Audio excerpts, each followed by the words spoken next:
Hey everybody, and welcome back to Life with Lolo. It's time for our weekly recap of 911. This is season 4, episode 4, and it was titled What's Your Grievance? Alright, before I get into this episode, if you are not subscribed to my channel, go ahead and hit that subscribe button along with the notification bell. And if you end up liking this recap review, go ahead and hit that thumbs up button along with the share button.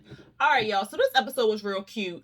Child, Chimney had me cracking up the whole episode. But we opened up with a 911 call. So, everybody having a block party. They barbecuing, people riding their bikes, these little kids on this lady property. I'm gonna call her Karen, okay? So complaining Karen was fussing at the children to get off her lawn and stuff like that. So one kid accidentally shot her in the face with the water gun. So she like, oh, okay, that's it, I had it. So then she gets on a call with 911. May picks up the call and Josh is beside her because she's in training or whatever. So she complaining, she like, there's some armed hooligans running down the street and they just shot me. And so May like, some hooligans, how old are they or whatever? How many is it? She was like, it's 2 and they're about 7 or 9 years old. She was like, and they got guns. She was like, yeah, water cannons and they just shot me or whatever. She was like, ma'am, you may need to contact for a noise complaint. Contact. I'm not contacting that number. I'm calling 911 because this go on all the time. Yeah. So then May really paying her dust, but she doing it in her polite way and stuff, polite and professional way. So then the lady asked to speak to the supervisor. So May like, mm-mm. And so she read her the amendment that says like falsifying police calls and police reports and all this other stuff can have you in the jail or go to jail for a misdemeanor and stuff like that. So the lady like, what? And so then all of a sudden she like, well, how'd you get in my yard? How you get in my yard? Then it was like she fell. Then it was like a gunshot or whatever.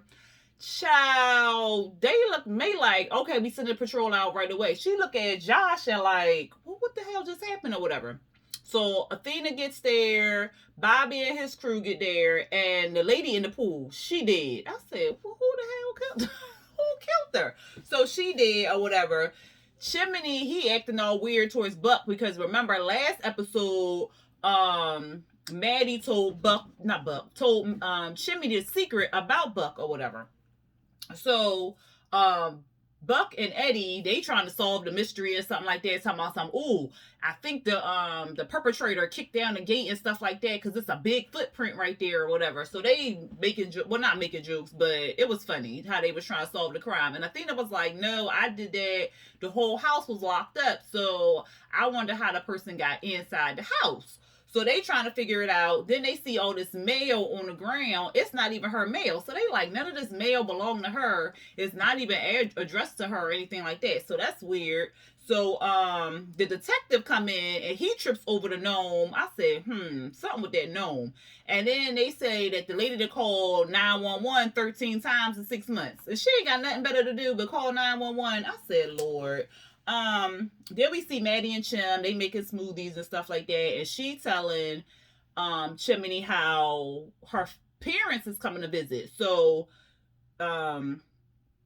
Chimney all nervous and stuff like that because he got this secret. And so he was saying, well, I don't know how I'm gonna hold this secret and stuff. I ain't had 29 years to hold this secret. And Maddie was saying like it was to protect him or whatever. So I'm like, what is they talking about? What is this secret? And so then she said she made a promise when she was 9 years old. So I was like, all right, well, I hope he ain't her 9, okay?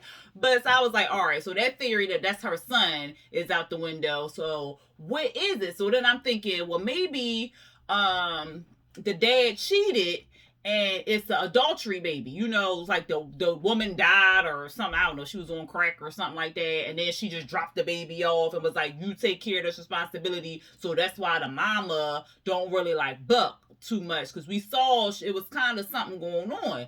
So I was like, what is going on? So we'll figure out later on. So Maddie's gonna go over to Buck's house to tell Buck that the parents is coming over. So that's what we see her next. And he like, you invited mom and dad to visit and you didn't tell me. And then you didn't tell me in enough time for me to stop you from allowing them to come or whatever. And she like, yeah, but I think they just want to bury the hatchet, move on and stuff like that. And he like, Okay. That's gonna be interesting or whatever. I guess. And so she was like, well, Chimney will be there and Albert will be there or whatever. So he was like, Albert coming? So then we see Chimney and Albert playing basketball. So they playing basketball, and Albert like, well, why am I coming? So Chimney like, cause we family, and you my family, then I'm their family, so they need to meet all the family and stuff like that. So Chimney like, and then I got this big secret I can't tell Buck, and I gotta hold it to myself. And Albert like, and why she tell you? And he like, yeah, you know, cause I can't keep no secret or whatever. So then he was like, well, I can tell you though. And Albert was like, heck no, I'm his roommate. How I'm gonna keep a secret from my roommate or whatever? So Chimney was like, well, I'm gonna tell you anyway, right? Child, Chimney started to tell Chimney started to tell Albert the secret. Albert haul ass out of there. I was cracking up the way he took off running. He was like, what? Oh, man, I was dying when because he was like, you ain't about to tell me no secret. So then at the station house, they're getting together. I guess it's dinner time or lunch or something like that. And, Cat asks what Buck is, and they say Buck is, talking to his therapist and stuff because he trying to get information on how to de-escalate, situations and stuff. And so then they start talking, and then Chimney, he about to drop the tea, and because they was like, well, because him was like, well, I wonder what the parents are like. And so Chimney was like, well, you just don't know, or something like that. And she was like, well, what don't we know? I mean, you don't know. I mean, you just don't know anything. You don't know how they gonna be or something. So then he started talking to himself, trying to tell himself, but I mean, if everybody knew, then it'll be okay. And then we can all, know together. But then Buck wouldn't know. So then we can't tell. But he was just he was having like this whole conversation with himself. And so then he was like, all right, I'll be back. So then he slid down the pole and left. Everybody looking like, do we even want to know what that was about? And somebody was like, no, we don't. Or So then we see May. She's sitting with Michael, her dad or whatever, and she telling him how she felt about hearing her first death on the line and stuff. So he worried like, what? You done heard your first death? Are you sure you want to work at this job and stuff? I don't think you should work there. He going to whole dad mode and stuff. And she like, Dad, like seriously, I didn't come to you to talk to you about that. I wanted to know how I'm supposed to cope. So he was like, well, I don't know because, your mom never shared that with me. Maybe you need to share that. No, maybe you need to talk to your mom about it or whatever, because once she came home, she took the uniform on and basically she just dropped everything at the door, stuff like that. She left everything at the job and then come home and talk about it and stuff. So May trying to think about that and to talk to Athena, but I think she hesitant to do that because Athena don't want her working at 911. So that's probably why she's so hesitant on telling Athena, like, I heard my first death. What do you suggest I do to kind of drop this or cope or whatever? Then so it's the Athena and the detective, her buddy or whatever, the detective buddy. And so they still trying to solve the lady's death, or the complaining Karen. So Athena get there. He was like, well, did you go through all the paperwork I sent you? She was like, yeah, it took me a long time. She complained about everything. She called the building zone. She called the waste control. She done called the zoning board. She done made all these calls to 911. Like, what in the world? So then they going around the neighborhood doing interviews. Child, she didn't... That lady was a mess. Okay, that's why I call her complaining Karen. She want to go to some little girl on the corner, something. She need a sidewalk license to sell her 50-cent lemonade, and how you selling this lemonade in the neighborhood and all this other stuff. I was like, oh my God. The other lady, she cooking bread. So then she was always complaining about something. Then the one lady, I think her name was Rita, she want to go on about her bread and stuff. I think I was like, And then, what the husband was like, yeah, just like Rita, always ruining something. I said, no, she did not. She ruined the block party with her death. I said, oh my God. And so then this gay couple, the two guys, they was complaining because she poisoned their corgi. I said, oh my God. So he was like, well, did you say anything to her? He was like, yeah, I told her to burn in hell. And look what happened. I was like, oh no, not look what happened. or not wishes come true. And so then we back at I think it's was it Buck's house or Maddie's house. So we had Maddie's house or something like that. Buck got all the wine. Chimney got the tequila. They locked and loaded, okay, for the parents to come. They at the door, they done brought baby gifts and stuff like that, introductions. The mama don't like the fact that Buck being called Buck, he going by that nickname and stuff, so she don't really like nicknames. So Chimney was like, but Maddie's name is Maddie. And she was like, yeah, that's how my name is on my birth certificate. I was like, oh, okay. I thought it was short for like Amanda or something. But no, that's her name, Maddie. Okay. And so Maddie and Buck, they promised to, have each other back during this whole interaction and stuff like that. They then drove all the way from wherever they was to LA. The mom, like, she was like so cold to Buck. So that's why I kept thinking it was an affair baby. Because when he would say stuff, she would just look at him and be like, it would just be like a real cold reception. I don't know. Did y'all pick that up? But y'all let me know. So she gonna say that Maddie pregnancy is high risk because she over 35 and stuff. And then she was throwing out little digs, talking about because you waited this long. And Buck is like, well, she was just waiting for the right time and the right guy or whatever. And then the dad then brought up Doug and stuff. And so she was like, please don't say his name or whatever. And so the mom or the dad brought up that Buck was seeing a therapist. And so he was like, you know about the therapy? Because Maddie didn't drop the T on the therapy. And so the mom is like, yeah, well, we saw a therapist and stuff after that whole ordeal with that should not be named was married to Maddie and stuff. We had went through a whole thing or whatever. So Maddie was like, y'all got therapy to talk about me? Like, what? So they like, yeah, because we was going through it because we didn't want you to, get married to him anyway. And so Chimney like, look, I'm gonna get us some more drinks and something like that. So he leaves out the way. And then the mom was like, because Buck had went with Chimney. So the mom was like, well, Buck seems good. The way you was talking, I thought he was going to be like all broken down and stuff like that. And so Maddie was like, well, yeah, he's better at pretending like things seem fine or whatever. So then back to the dead lady. So somebody ransacked her place or whatever. And when they ransacked the place, they left flour all over the place. So the person who had flour was the bread lady, Rita, or whatever. And so then they was going through the stuff and they found a letter from like a Janine Crowder or something like that. And they went to look it up and it turned out it was the bread lady. So she got an alias of somebody's name. So she has a award for like bigamy and some other stuff or whatever. Child.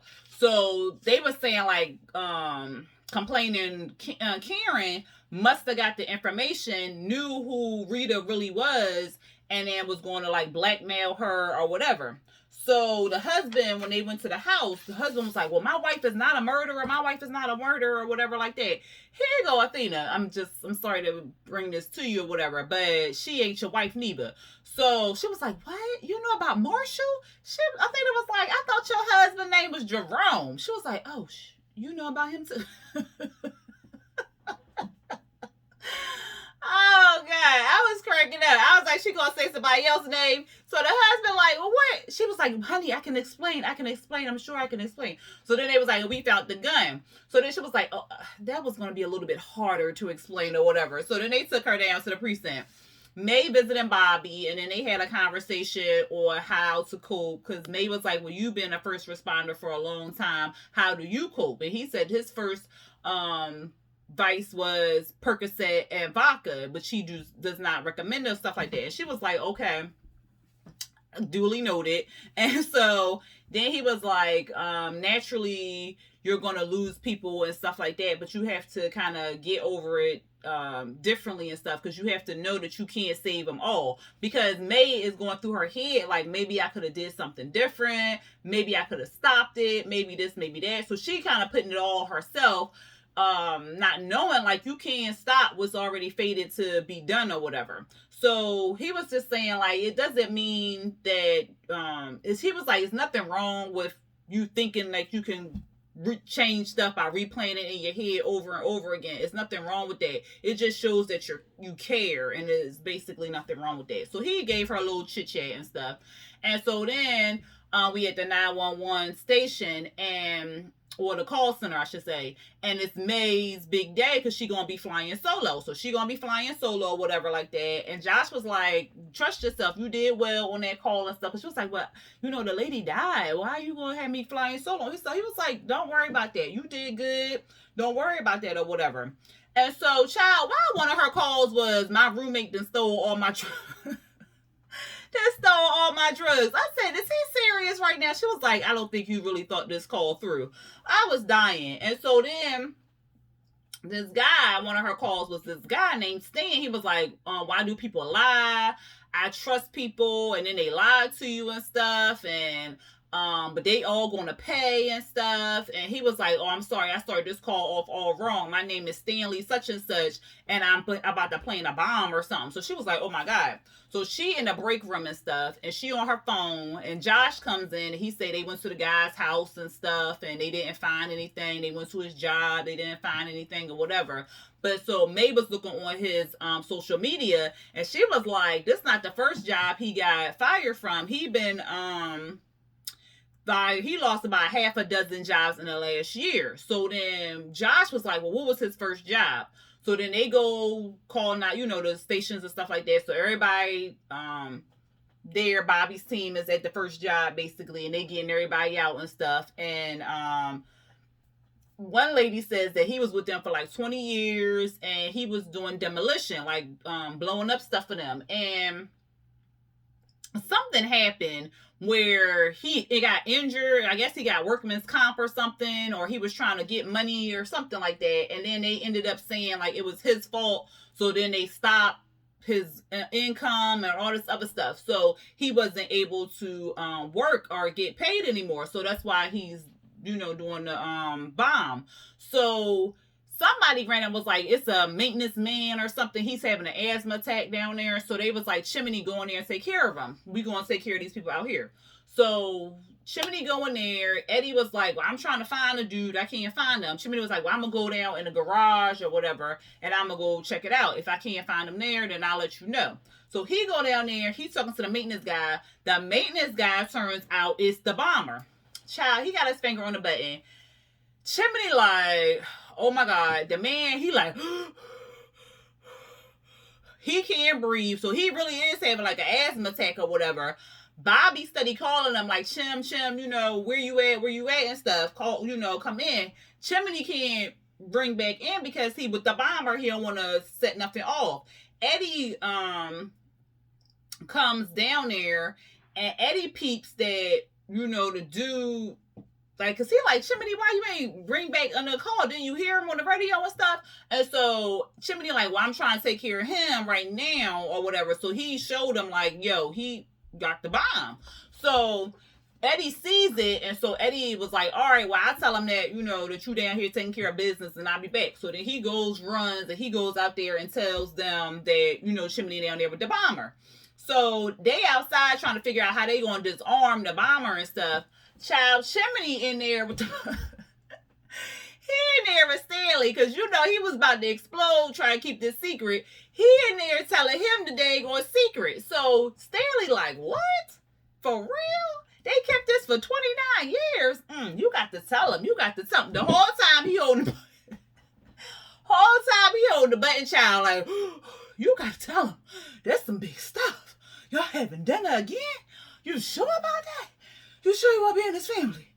I don't know about that. I was just like, oh my God. And outside they like, yeah, it's a real big bomb. Like, we got to get this out of there. We got to get him out of there. We got to defuse the bomb.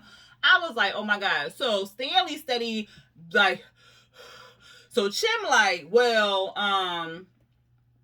he telling him, he like, I really love Maddie and yada, yada, yada. So I'm going to stay and we going to have this dinner. But your breathing getting worse. I can really help you. Here go a little albuterol. And then he had the albuterol in his hand and the oxygen tank in the other hand. And he like, no tricks or whatever. Like, seriously, just take one hit from here. Just take one hit. So when Stanley goes to grab the albuterol, Chimney hit him in the head or hit him somewhere with the oxygen tank, grabs the button or whatever, and the man falls down. Of course, he grabbed the button, so now he like, we about to come out there and stuff like that. So, child, he get out there. Here goes Stanley, because their names is on the back of the fireman's jacket or whatever. So he was like, "Oh, is that Buck? Is that Buckley? You Buck?" And Buck like, "Yeah, that's me." He was like, "Oh, hey, how you doing? You gonna tell him? So it is true." He about to drive all the tea. She was like, that oxygen getting to you. Come on now, I need you to go on, lay down. Go on, lay down. Come on, we need to come on, get this ambulance closed. Close the doors. Close. See, he's about to drop off. He was like, "So the story is true." I was cracking up. I said, "You better knock him out again, because he about to drop it all." So then we at the precinct, and the lady, she Rita, she in there, and she was like, "Look, my crime was I was married to 3 men or whatever, but I did not kill Complaining Karen. Like, I did not do this. And you don't have no proof or something like that." She was like, "Look, I was a lawyer back in Kansas." He was like, "You was just everything, wasn't you?" So she was like, "Look, I did not have a gun. Complaining Karen had the gun." So then she tells how she went over there. Somebody mailed her the gun. Complaining Karen was still in the mail, which we all know. And she picked up the mail with the gun in it, opened it up. And no, not opened it up. I'm sorry. Somebody sent her something in the mail. And Rita went over there and was like, "Look, you're not going to keep doing this." She had the gun in her hand. She tripped over the gnome. So here come this gnome again. She tripped over the gnome. And then somehow Complaining Karen got the gun. And so then she was like, "Girl, get off my property and go finish conning old men out their money," or whatever like that. So then Rita left. So then Athena sent the detective who was in there questioning Rita a text message. He was like, "Well, let me see your hands." So then Rita showed, her fingernails and stuff like that. And so he was like, "All right, well, we gonna get you up out of here or whatever." So he was like, "Well, why you asked me to see her hands?" So Athena was like, "Because it was a fingernail caught in the gun or whatever." So he was like, "Yeah, but she had all her nails." And he was like, "Yeah." And Athena was like, "Yeah, but the lady Complaining Karen didn't." So they go back to the scene and they figured it out. So Complaining Karen got mad because they wouldn't send 911. She called the gun or whatever. She was about to go out into the block party with the gun, which I'm glad she didn't, because who knows what Complaining Karen would have did, child. She grabbed the gun. She got tripped up by the gnome or whatever, and then the dog, because Rita had heard the gunshot from her house. And so she ran over there to see what had happened, because she was like, "Oh my gosh, somebody shot her. Hopefully it's not on my gun." So she went on the gay couple's yard with the one with the corgi, got in there. The dog was like coming over there to play and stuff. So she threw the dog toy and stuff. And so she grabbed the gun with the dog toy and then went on back to her house with the gun. So then the dog somehow got into, probably underneath, well, I don't know, because I don't know if it was big enough for the corgi to fit underneath the gate, but somehow the dog got underneath the gate and got in her backyard. So the dog had scared her, and she was like, "Well, how'd you get in here?" or whatever. She trips over the gnome, flips the gun, shot her damn self, child. Killed herself. I said, OMG. So they like, "Well, what we gonna do? Arrest the dog?" The dog that killed her. I was like, I cannot. So they had dinner. This at Maddie's place or whatever. So it's the last dinner with the parents and stuff like that. And child, it was just a mess. Okay. So the dad is saying, like, from what he heard, they had like a lot of issues at work and stuff like that, because I guess they're talking about the bomb and whatever. So he was like, Buck was like, "From what you heard, because you can never come to the hospital when something's going on," because they were saying like Buck was in the hospital all the time. And Buck was like, "Well, I wanted you to be there for me, but you was never there and stuff." And Maddie, she about to tear up. And the mom tearing up, because she like, "Well, I don't like to see my kids in the hospital and stuff." And so the mom tearing up. Maddie trying to console her and was like, "Mom, no," or whatever. And so then the dad asked Chimney for the box that he brought in and stuff. And so it was Maddie's baby box. So it had like her little booties in there, it had her name on there, and it had like some other little stuff from her baby box. So then Buck was like, well, where's my box at and stuff? So they don't answer. So I was like, this gotta be like an affair baby, because I was like, what is going on? So they just kind of looked at him like, well, you don't get no box or nothing like that. But they ain't say that. And so they were saying they gave the box to Maddie because she picked the good one. You picked a good one this time. And so Buck was like that wasn't a compliment. She was like, it was a compliment, like a backhanded compliment or whatever. And so somehow they got into giving up hope, and then Buck had like basically cussed the parent, but not cussed them out. He ain't used no cuss words, but he let them know like y'all was not upstanding parents. Y'all was not there. Y'all was not there for us when we needed something. Y'all was always distant. Like Buck was going off. He was like, y'all basically gave up on the both of us or whatever. And I was trying to do so much, because I always felt like I was a constant disappointment and nothing I ever did was good enough or whatever. And she was like, well, what would you expect? You never made it easy for us or whatever. And so Maddie started crying, and Buck was just like, all I wanted you to do is love me anyway. You know what I'm saying? Like a little unconditional love. What's wrong with that? Like, I felt you, Buck. I felt you. So then we see Buck. He punching the bag. He at the firehouse. He punching the bag and stuff. And then he was just like talking to Eddie. And he was saying like 2 dinners. And I feel like I'm 12 years old all over again and stuff. And now here I am planning my awkward apology. And Eddie was like, what you apologizing for? If you felt like that's how you felt or whatever. Like, you don't need nothing to apologize for. And Buck was like, look, I don't need a therapist. I just need to punch some stuff. So then Maddie was calling him. He didn't want to answer the phone and stuff. So then Athena, she leaving work, and one of the detectives or police officers is like, congratulations. And then she like, oh, we just caught a dog. Like, what you talking about? And he was like, no, like your daughter, she saved a bunch of lives and stuff. So Athena was like, oh, okay, well, thank you. So she surprises May with like some cupcakes and stuff, and celebrating her job at 911 being solo by herself and stuff like that. And then May and Athena talked a little bit, and Athena tells her how proud she was. Then Maddie, she tells Buck how proud she is of him, and then he apologized to Maddie and stuff. And then Maddie tells him like, you've never been a disappointment. So Buck pulled out the baby box and stuff, and he was like, I'm surprised that they did this, because this just doesn't seem like them. And so Maddie was saying like they was happier then, it was different then or whatever. He was like, it was happier then. And so then he pulls out a picture. So he was like, why is there a picture of me in your box or whatever? So then he flips it over, and it says July 4th, 1988. So he was like, well, that can't be me, because I wasn't even born yet. Like, who is this Maddie? Who is this? And so she was like, that's Daniel, your brother. He died. I said, what? That's the secret? Well, what is the secret they keeping from him? He can't find out that he had a brother that died? Like, what is going on? Y'all, so Buck ain't no affair baby. He ain't Maddie baby. But why wouldn't they tell him that he had a brother that died? Like, why keep that a secret? Y'all let me know what y'all think down there in them comments, because I'm thoroughly confused. I'm thoroughly confused. I don't know, because I'm trying to think, like, why would they keep that a secret?